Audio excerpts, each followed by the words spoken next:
Hey guys, it's Wally for the win. Welcome back to my channel. So, speaking of my channel, I kind of been going rogue. Don't know why. My first videos were actually supposed to be like art videos, and then I tried to post them, and they always took never took too long, but they were always like weirdly artificial.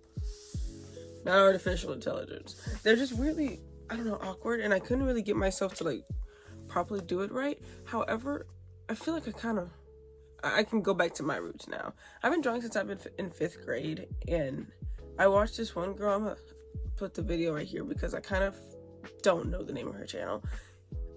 We're gonna call her Pat because I think like there's like a PAT at the beginning. Yo, she can draw like really good. And I was trying to put my sister to sleep one day, and I put that on, and it reminded me I draw too. Wow. So I've been animating and doing a lot of digital art that I kind of forgot to touch the girl. And so much so I've had this for a year, and look how much progress we still have to go. It's at the point where I just low-key want a new sketchbook, but I've been priding myself at actually finishing them. So I just wanted to do this so I could draw one of my characters that I've made so far. I'm just gonna get that other half out of there. Look at him. Isn't he adorable? I kind of want to talk about my characters just a little bit, and at least that character specifically, along with he's right here, this guy as well, because they are technically the same person. So I'm gonna draw them, and I'm gonna look up a reference because I'm not very creative. I just woke up, actually, if you couldn't tell. The only problem I'm having is just I kind of don't know their kind of dynamic, or at the very least how they interact with one another. I think that one's funny. I think I'm gonna go with this one. Yeah, that looks perfect. Yep, I'm going with that one. Hey, Kemen. So I had originally done an actual audio for this video, which it might show in some of the video, but the queen couldn't stay on topic to save her life. And so if you see my hands moving around, or if I wasn't able to crop out one of the parts of me like going to like different pages, that's why. Because yeah, but essentially what I'm talking about is the dynamic between these two characters who are slowly coming to life. To make it simple from the get-go, there are technically two souls in one body, one soul being forced to sit inside of the other, unable to break out. And so essentially that is what causes everything to happen in this story. Because one soul is being forced and crammed into the other, it's starting to break because that is an actual person in that soul. It's breaking out, and it's cracking the other one, which is causing them to morph into each other, which is causing his body to act up, just for him to find out he's not even supposed to be in whatever world he's even in. I think I said already before, but I'm not completely sure. The one to the right is Joe, and he is the one that is slowly dying. He's bleeding from his ears, a little from his nose and his mouth. His eyes are extremely red, and he's getting skinnier and bonier, and his friends are noticing this. His muscle mass is deteriorating, and so they can see something is wrong, and whatever illness that they cannot diagnose for him is starting to succumb. Eventually, this near-death experience is slowly pushing him towards an alternate reality he didn't even know existed, and he's been told that he's assigned to do something, and they all know his name, and he doesn't know why. Essentially, he's being tasked to do something very, very difficult, to make two grown men with an extreme amount of power listen to essentially a 15-year-old, because time moves 2 times slower in this reality.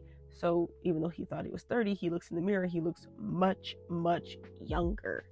But his mind is still intact, meaning he can still think as an older man. And the one promise that he is given by the end of this deal, which unfortunately is not set in stone, is that he gets to go home, even though home isn't where he's originally from. It's all he knows. And so he carries out these missions that they're trying to get him to do, just for him to find out that him going home was never in the equation. They just told him that so that he'd comply. And every time he comes back from that other alternate reality, he sees himself slowly dying. He starts losing momentum in his hand. Now it's kind of lazy and kind of picks up when it feels like it. His legs are completely paralyzed. He's losing his hearing and lastly his vision. And it even shows up in one of the ending scenes that I planned for the story, where his brother was trying to come from China to America to come check on him because he's told that his brother is dying. It takes this man forever, and not on his own fault. By the time he gets there, Joey is just about dead. His hands are cold and brittle. He goes to touch his face because he can't see. Never mind. Yeah, that's right. He doesn't lose his hearing first. He loses his sight first. And so his whole family and some of his friends are around his bed just watching him, just waiting until he conks out. And there was even an original line where I was going to have one of the characters actually just pull the plug because they didn't want to see him in so much misery. But I decided that's a little brutal. that's a bit much.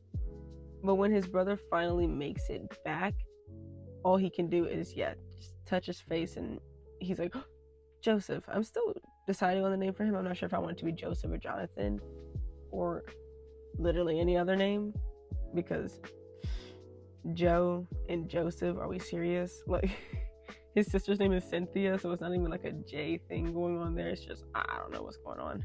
But he only gets to spend a couple minutes with his brother until eventually he just stops moving. And of course, he got there just in time, but literally just in time, right before he dies. And it's a really sad scene, in my opinion. I have yet to write it. I do want it to happen. It is a very pivotal scene because, it means that Joe can literally never come back home again because he is technically dead. So now that he is stuck in this alternate world, the other soul that's been crammed inside of his forces itself out after he gets shot with an arrow through the heart. And that's actually what kills him in his world. Like, that's what kills him. It impacts the vessel and he ends up dying from it. And so that happening causes, hang with me here. So there's two characters, Mizzy on the left, Joe on the right. Remember that. That causes Joe's vessel, right, to break open. I mean, no, not the vessel, the spirit, the soul. It causes his soul to crack open, which allows Mizzy to break out of it. However, they've been meshed together for so long because he was like slowly chipping at the soul. They're both kind of transported together to the vessel because the soul has been cracked. They go to the vessel to fix itself. That's when Joey dies in his world, and it shoots itself right back because it cannot withstand the reality of the other world. I know I just said a lot there. It low-key isn't supposed to make sense until it makes sense, But now, the other soul is no longer trapped within its confines. And so now it starts showing himself. His name is Mizzy. Wahoo! After being dormant for so long, Mizzy is very quick to take the forefront of the body, and he starts looking around and stuff just to find out the world kept spinning without him.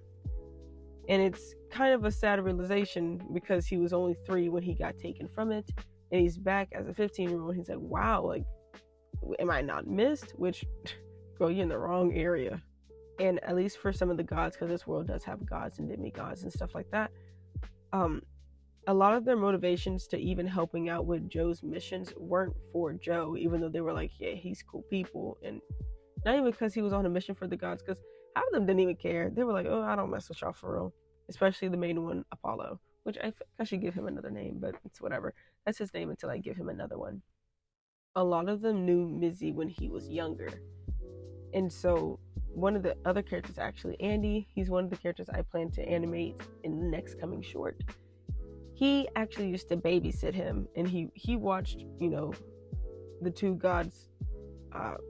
He was at their marriage, like he was at their, wedding. He watched them, do their thing, like, because, the gods were never meant to marry, but eventually the main big guy, I named him Gruffy, he decides, hey bro, do your thing, man. Like, I don't think it's fair how these humans and these mortals get to, yes, they are two different things. These humans and these mortals get to create life, and we can have a life form of our own. And so the two gods decided to have a baby, and they did, and that's Mizzy. However, the whole reason this is even happening is because the other god Apollo saw this as extremely dangerous and that he was going to get overthrown soon, which he is, but not because of the reason he thinks it is. He ends up being a bit rash and says, I'm gonna nip this in the bud before it even starts. So a character like Andy, his entire motivation isn't only his wife, because his wife is also a god and he's a demigod. He's getting promoted to a god soon. So proud of him. His whole motivation is to help get Mizzy back. But I guess he doesn't realize that he aged in the shell, and neither does Mizzy. So he's still running around like a 3-year-old, and he's like, wait, hold on a second. He was low-key like a genie. He was kind of floating in mid-space, just kind of doing stuff. So he's not genuinely a toddler. Like, he still has like cognitive abilities. He's like he has a little bit of smarts, but he also has no clue about literally anything, because he couldn't see Joe while he was like living his 31 years of life. He didn't see any of that. So he's older than 3, but he has the knowledge of a 3-year-old, and so he's coming back like, And I was like, yo, you're a little stupid. He's like, I don't know what to tell you. He even forms his own language because he has no clue how to talk to anybody. Like, he knows like the remnants of what he learned when he was 3, but that's very limited vocabulary because he was 3. He's fried, okay? But one thing he notices off the bat is that he doesn't know how to get to his parents. He's only been to this like alternate reality like a couple times as a kid, and that was under the supervision of his parents, and so he doesn't know where they are. And Joey's like, hey, I'm actually trying to find that man. Like, let's, do our thing. So he's trying to coax this grown child into helping him out, because if he has to share a body with him and he's constantly taking over like he is, he kind of needs to get a grip on him. And part of it kind of fulfills something in Joe, because even on his life on the game board, he was 31, he wasn't married, he didn't have a girlfriend. He literally broke up with his girlfriend. Well, she broke up with him at the very beginning of the story, because I plan on making this a book. Like, at the very beginning of the story, they end up breaking up. And so he's just like, wow, I'm never going to get married, never going to have a kid, never going to have a wife. Like, I'm never going to continue. Like, he was supposed to repair his relationship with, at the very least, his mom. And he's not able to do that anymore because he literally can't go home. And when he came to this world, he was completely oblivious, estranged. He knew nothing at all whatsoever. And so seeing Mizzy just completely distressed in his ignorance, he wants to be that person that actually helped him, unlike what he got when he first came here. He was essentially thrown to the wolves. They were like, hey, you gotta do this, even though you don't know who these people are. And he was like, wow, awesome. That's great, man. Eventually, they can't exactly decide who's gonna be at the front. It's like some kind of DID kind of thing, someone has to be at the front, or else, they just kind of blankly stare into space. It's a thing. And so they have to figure out who's going to control the body for the majority of the time. It is kind of unconsciously decided as Joe, because he actually knows how to talk. And even like when they're first speaking to each other, Mizzy, as a god, he can understand, because he literally transcends language. You know what I'm saying? He is a literal god. However, he is unable to speak his thoughts in the way he's thinking, because he's thinking a lot of complexities, but his language is very simplified. And so Joe just has to read between the lines constantly, because he's like, yo, he's trying to tell me something, I don't know what, but it must be important. Eventually they do decide on a singular form that I did not exactly draw, not even in this sketchbook. And then, he shows up I think twice in my shorts, but like kind of didn't draw him. And I don't think I will. Not in this video. But I'll draw him again. He's really cool. He's like a mix of the two. And I think at this point I should probably talk about what the heck is going on with Mizzy's design, because he looking kind of crazy over there. If you saw his mother, it would make a lot of sense. But she's like the god of the afterlife, and so she's a very peaceful looking being that has like clouds for hair and stars and star rings around her. She's like super chill. That was one of the problems Apollo had, was because she's literally the goddess of the afterlife. That's a pretty powerful thing. And her husband, Eleutherius, he's the god of the living, if that makes sense. Like anything that is able to sentient, like with sentience and breath, he is the god of free will. He's Lucifer. Except he wasn't like banished for like that. So yeah. They do have a god of creation, but she is exactly that. The god of creation. And so she doesn't really make people, she just makes the land they live in. So she does, it's kind of hard to explain. Like it's really not. The reason this is hard to explain is because I really don't know. She is like a god of creation. She is the one that put the two souls trapped in the same vessel thing. She did that. But she doesn't make people. Don't even worry about that part, bro. It's not even important to the story. Don't even worry about it. That is essentially their story, though. They're two people that got forced into the same body, and now they're trying to not now. It more so happens with like the middle / near the end.